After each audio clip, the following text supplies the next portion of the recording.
The situation in Ukraine is heating up by the day, and the State Department now coming out again saying that this Russian invasion of Ukraine is imminent, it's going to happen. So guys, the Western media is beating the wars of drum. Like, it's going to happen, beating the wars of drum, why Russia's like bad, this is going to happen. Guys, let's take a step back and look at how we got in this place and what can be done about it.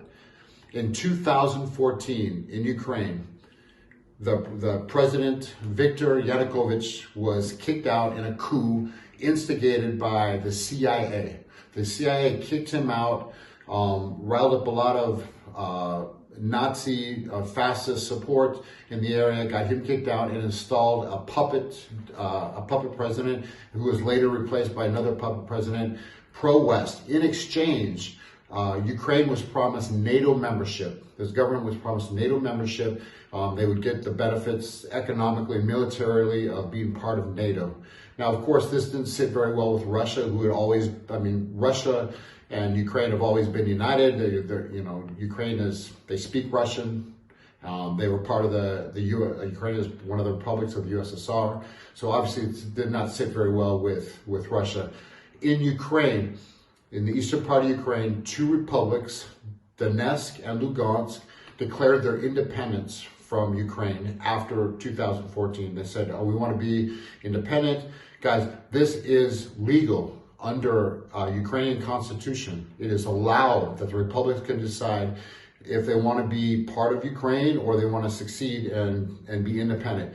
Both these regions had a referendum, and the same thing with Crimea. Crimea had a referendum too, guys. It wasn't military taken. Russia had no part in this.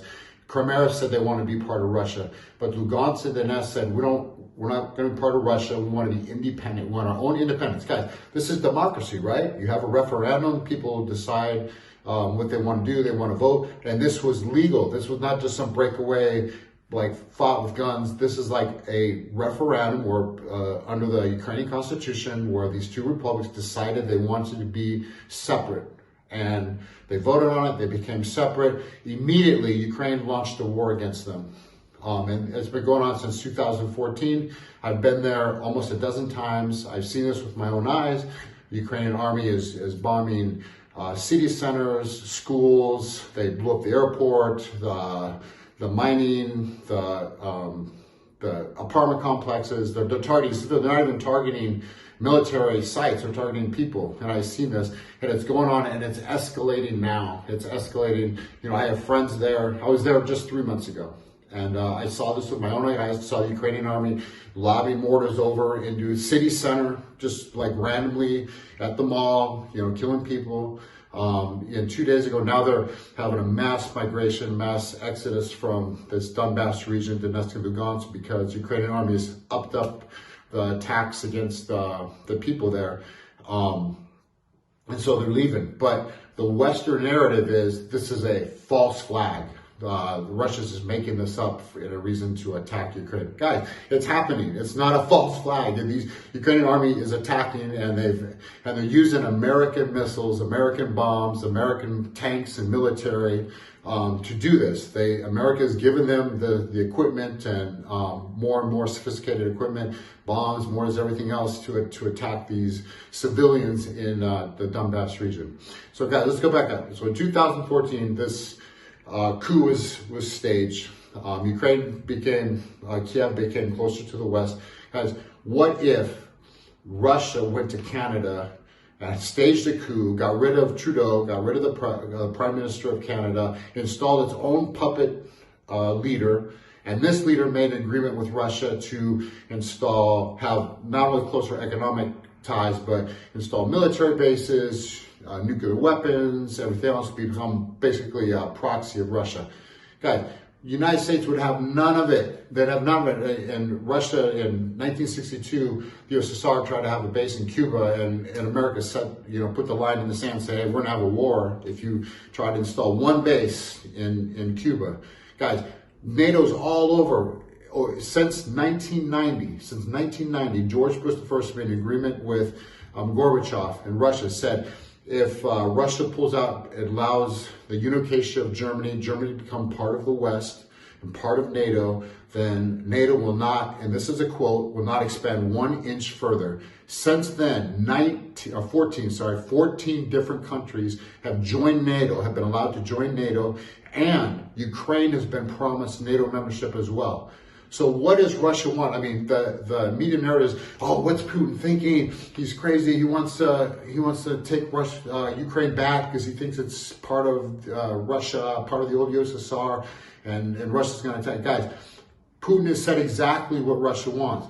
He wants them to rescind the promise to Ukraine. You can say, written, Ukraine will not be part of NATO. Ukraine will not be part of NATO. That's what he's asking for, and the United States is turning a deaf ear and saying, what, guys? It's very simple. He said Ukraine can't be part of NATO. That's it. Ukraine can't be part of NATO. It was promised by the United States to Russia in 1990, and Russia, the United States keeps breaking its promise,